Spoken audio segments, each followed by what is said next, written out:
曾经发生过那种事啊。恩菲雷亚深深叹了口气，念念有词。恩菲雷亚和安利的双亲很熟，他们都是非常称职的父母，甚至令人羡慕受到疼爱的两个女儿。恩菲雷亚因为从小父母双亡，只留下了模糊的记忆，所以一说到了不起的父母，恩菲雷亚马上会想到安利的双亲。对于夺走安利双亲性命的帝国骑士装扮者，恩菲雷亚感到愤怒。听到那些家伙被残杀时，心里也只浮现了活该的想法。对于不愿派遣士兵前来的耶兰提尔高层，也感到有些火大。但是把最应该愤怒难过的安利放在一旁，自己表现出那种情感，总感觉有点不对。他看着一旁想起往事而眼眶泛泪的安利，不知是否该开口安慰。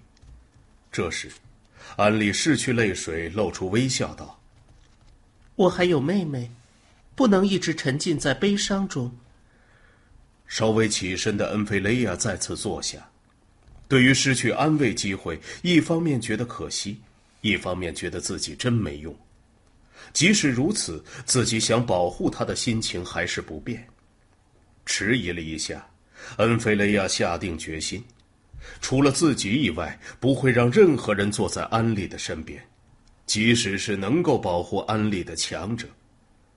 虽然有些焦躁，但不想失去他的心情，让恩菲雷亚打算说出打从小时候初次来到村庄一直放在心里的想法。那么喉咙仿佛粘住一般，说不出话来。说呀，快说呀！虽然拼命想说，但是心里的话就像是卡在喉咙似的，说不出口。以年龄来说，安利和恩菲雷亚都到了即使结婚也不奇怪的年纪，而且恩菲雷亚身为药师赚的钱已足以养活安利和他的妹妹了，即使生小孩也没问题。脑海里浮现自己建立家庭的景象，但是他立刻挥去这个失控的想法。直到安利正一脸诧异地看着这样的自己，恩菲雷亚更加焦虑，嘴巴一张一合：我喜欢你，我爱你。但是这两句话都说不出口，因为害怕听到他的拒绝。那么说些其他能够缩短彼此距离的话。城镇比较安全，要不要一起生活？我会连同你的妹妹一起照顾。如果你想要工作，可以在奶奶的店里帮忙。要是对城镇感到不安，我会尽全力帮助你。只要那么说就好了。那些话被拒绝的可能性比倾诉爱意的话语低很多。安利，怎么了，恩菲雷亚？安利被突如其来的大叫吓了一跳。恩菲雷亚开口表白道：如果有什么困难就说出来吧，我会尽可能协助你的。谢谢，恩菲雷亚真是好朋友，好到对我来说太可惜了。不用客气，我们都认识那么久了。无法对笑容满面的安利说出其他话的恩菲雷亚，在心中暗骂自己的无能，同时又觉得安利真是可爱。就在话题告一段落时，恩菲雷亚问了一个问题：话说回来，那些哥布林是怎么回事啊？那些哥布林称呼安利为大姐，而且每只哥布林都和路上看到的哥布林大相径庭，感觉就像身经百战的战士。不仅如此，在村里看到魔法吟唱者的身影更是令人惊讶。不知道那些哥布林和原本只是单纯村姑的安利是在哪里相识，又有什么关系？安利简单地回答了这个问题：我使用了解救村庄的安兹乌尔贡先生留下的道具时，他们就出现了，会遵照我的命令行事哦。原来是这样。安利有如星星闪闪发亮的双眸，让恩菲雷亚感到苦涩，随口附和。安兹乌尔贡，这个名字从刚才开始已经在安利的口中出现过好多次了。在卡恩村被身穿帝国骑士服装的不明人士袭击时，一名刚好路过的神秘魔法吟唱者以惊人的实力解救了村庄，让村庄得以重获和平。他是解救安利的英雄，也是恩菲雷亚应当感谢的恩人。但是浮现在安利脸上的表情让他难以坦率地表现感激之意。虽然可以体会那是安利提到恩人时理所当然的反应，心中的嫉妒还是不断涌现。身为男人不想输的心情，以及单恋着的安利不对自己露出的那种表情，就是混杂着这些情感的丑陋思绪。感到可悲的同时，企图挥开这些情感的恩菲雷亚开始思考安利口中的道具。用来召唤哥布林的道具，好像称为哥布林什么之号角。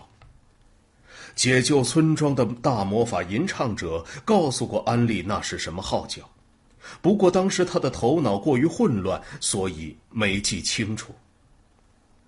恩菲雷亚觉得有点奇怪，想不通那是什么道具，可是他应该不可能忘记，因为如果是具有特殊功能的道具，听过一次后就不会忘记了。不过实际上确实有许多召唤道具，在魔法当中也有召唤魔法，只是利用上述方式召唤出来的魔物，在经过特定的时间后就会消失得无影无踪。召唤魔物绝非能够长时间使唤的魔物，如果那件道具办得到，迄今为止的魔法历史或许会被整个推翻。做得到这种事的道具会有多大的价值呢？安利似乎没有留意到那个道具的价值，如果把它卖了，应该足以让他一辈子衣食无忧。安利使用了这个稀有道具，是因为不想让村庄再次受到伤害。恩菲雷亚觉得这个想法很有安利的风格，因此召唤出来的哥布林除了保护村庄，还称呼安利为大姐，听从她的号令，甚至帮忙下地干农活。不仅如此，听说还会教导村民使用弓箭，传授他们防身术。也因为如此，村庄开始有了一些古怪的新居民。村庄能够接受哥布林，原因之一也是因为受到同为人类的骑士袭击，他们变得有点不相信人类了，更容易接受帮助自己的哥布林。还有一个很大的原因在于赠送这个道具的人是解救村庄的魔法吟唱者。那个人是叫安兹乌尔贡吗？他是个什么样的人？我也想向他道谢。恩菲雷亚对安兹乌尔贡这个人没有任何头绪。话说，安利没有看到对方面具下面的长相，所以即使是自己知道的人，也不晓得是谁吧。不过，对方居然会把号角这么昂贵的道具随便送人，一定是个大人物。如果曾经见过，绝对不会忘记。将这个想法如实告诉安利后，安利脸上浮现出明显的失望神色。这样啊，我还以为如果是恩菲雷亚，应该会认识他呢。安利的反应让恩菲雷亚的心脏剧烈跳动，背后冒出难受的汗水。外表另当别论，他的实力那么强大，受欢迎的可能性很高吧。脑海中浮现昨晚听到的话，呼吸不禁变得紊乱。努力压抑心中的不安，恩菲雷亚问道：安利，你怎么了？见了那个名叫贡的人，你想做什么？咦，想要好好向他道谢。村庄的人们也提议，为了记住他的救命之恩，想替他建个小铜像，而且我也得跟他道谢。敏锐察觉到这个答案没有隐含着让他害怕的爱意，恩菲雷亚大大的吐了一口气，放松了紧绷的肩膀力道。哦，这样啊，没错，当然要向他道谢了。如果有什么特征，或许会想到是什么人，在各方面也可以缩小范围。对了，你知道他使用过什么魔法吗？啊，魔法呀，很厉害呀！刚看到噼里啪啦的闪电，骑士就被一击打倒了。闪电？有听到对方说什么雷击吗？安利的眼神望向空中，接着重重的点了点头。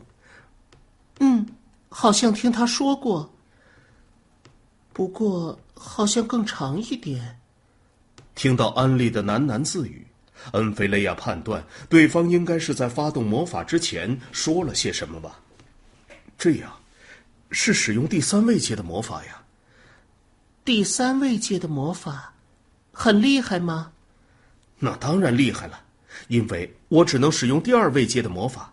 第3位阶的魔法已经是常人能够使用的最高阶魔法，如果是更高阶等级的魔法，就要进入天赋异禀者的领域了。龚先生果然很厉害呢。安利佩服的点头，但是恩菲雷亚不认为那位名叫安兹的魔法吟唱者只会使用第3位阶的魔法，因为他能够毫不在意地把刚才听到的道具随便送人。说不定他能使用英雄领域的第5位阶的魔法。这样伟大的人物，为什么会来到这个村庄呢？感到费解的恩菲雷亚忍不住偏头，但是听到安利接下来的惊人发言，心中的疑问立刻烟消云散。不仅如此，他还送了我红色药水。之前的故事像是整件事的片段，让恩菲雷亚感到相当惊讶。他想起过去的一段对话。那么，我付钱给你，可以详细说明一下给你这瓶药水的人吗？名为布丽塔的战士对于利奇的要求感到不悦。你问这个干什么？那还用说，当然是用来当作寻人的线索，寻找那名穿着全身铠甲的神秘人物。和他交好的话，或许他会告诉我是从哪儿获得这瓶药水的吧，而且也可能不小心说出口。所以如果他是冒险者，我打算委托他工作。恩菲雷亚觉得如何？这就是恩菲雷亚指定菲菲的理由，借由加深彼此的友谊，套出药水的相关情报。除此之外，只要前往森林采药，在采药的过程中，对方或许会不小心泄露些情报。恩菲雷亚努力不表现出内心的兴奋，以和刚才一样的冷静声音谨慎询问安利。哦，那是什么样的药水啊？咦，你也知道我是药师吗？对于药水这种事，当然会有兴趣了。哦，说的也是，你的工作就是做这种东西。安利将魔法吟唱者和他赠送药水这些事一五一十全部告诉了恩菲雷亚。途中安利好几次提起安兹乌尔贡的惊人之举。若是刚才的恩菲雷亚，或许会产生丑陋的嫉妒情感，但是现在的他脑中竟是其他事。所有的情报串联在一起，掀开了好几层的面纱之后，隐藏的真相终于现身了。出现在耶兰提尔的药水和安利喝下去的药水很可能是一样的东西，至于出现在那2个地方的人是魔法吟唱者和身穿黑色全身铠甲的旅行者2人组，那么答案只有一个。不过有2个符合自称安兹乌尔贡的人选，从安利刚才的话里判断应该是个男的，不过保险起见还是确认一下。那位名叫安兹乌尔贡的人，该不会是女人吧？咦，不是呀，虽然没看见对方的脸，不过声音是男生哦。这个证据无法证明对方绝对是男人。有改变声音的魔法，也可以利用魔法道具。只是把纳贝和安兹乌尔贡当成同一个人，总觉得不太对劲。冷酷且有点天然呆的纳贝和安利口中那位充满智慧、态度从容、路见不平拔刀相助的安兹，形象实在相差太远了。要把他和安兹结合在一起，果然过于牵强。穿着黑色铠甲的人，好像是叫雅尔贝的。这样啊，记得纳贝曾经说过这个名字。答案已经揭晓，安兹乌尔贡等于菲菲。这么一来，就得到了一个惊人的事实，那就是解救这个村庄的魔法吟唱者，同时也是个身怀绝技的战士。虽然也有接受魔法训练的战士，但是绝大多数都会扼杀其中一边的优点。魔法吟唱者也是一样，魔力系魔法吟唱者如果穿着重装铠甲，大多无法吟唱魔法。既然是第3位阶的魔法吟唱者，剑士本领也有金刚等级的冒险者，简直就是天方夜谭般的存在。如果真的有这种人，他绝对是英雄中的英雄。不过倘若如此，为什么他会在路上不断地发问呢？最合理的可能性是，他是一名学习异国未知技术的魔法吟唱者，不清楚这里的事。如果是那样，那么身上会有那种由完全未知知识制造的异国药水也是理所当然。恩菲雷亚得到了这个价值连城的情报，气息不由得紊乱，即使知道安利对自己露出异样的眼神，也无法抑制。他心中同时涌现了复杂的感情。与解救安利、赠予药水的他相比，为了得知制药方法偷偷接近他的自己真是讨厌，感觉有点卑鄙。安利应该会喜欢那样的男人吧？一想到这里，恩菲雷亚就忍不住唉声叹气。你没事吧？你的脸色很不好看呢。哦，没事，只是在想点事。如果能够知道药水的制作方法，借此解救更多的人，就能消解自己的罪恶感吧。不过这种可能性微乎其微，因为他只是想要以药师的身份获得新的药水制作方法。不但是强大的战士，也是优秀的魔法吟唱者，有美女作伴，身怀未知药水，还有救村姑于危难的侠义心肠。那样的男人和自己，恩菲雷亚对自己和菲菲，不，和安兹乌尔贡的差距感到绝望。怎么了呀？你看起来好奇怪哦。没什么。恩菲雷亚忍住叹息，露出微笑，不过没有自信能笑得自然。安利的脸上露出看穿了恩菲雷亚假笑的表情。我该怎么办才好？安利也讨厌那种把见不得人的事隐藏起来的人吧？在受到神的召唤之前，每个人都有应该埋藏在心里的事，尤其是说出来会造成他人不幸的事更是如此。不过，若是隐藏那些事会造成他人的不幸，那就另当别论了。我不会因此讨厌你，所以，如果你犯了什么罪，还是到官府自首比较好。不，我没有犯罪。咦？就是说呀，恩菲雷亚怎么可能会犯罪呢？我很相信你哦。看着呵呵呵刻意发笑的安利，恩菲雷亚也放松了肩膀的力道，说：“不过还是谢谢你，也让我在某些方面放松了。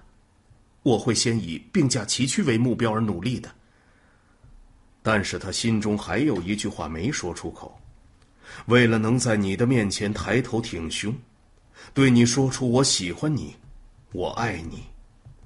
对于恩菲雷亚充满决心的宣言，以及刚才那些话完全一头雾水的安利，只是露出客气的笑容，轻轻点头。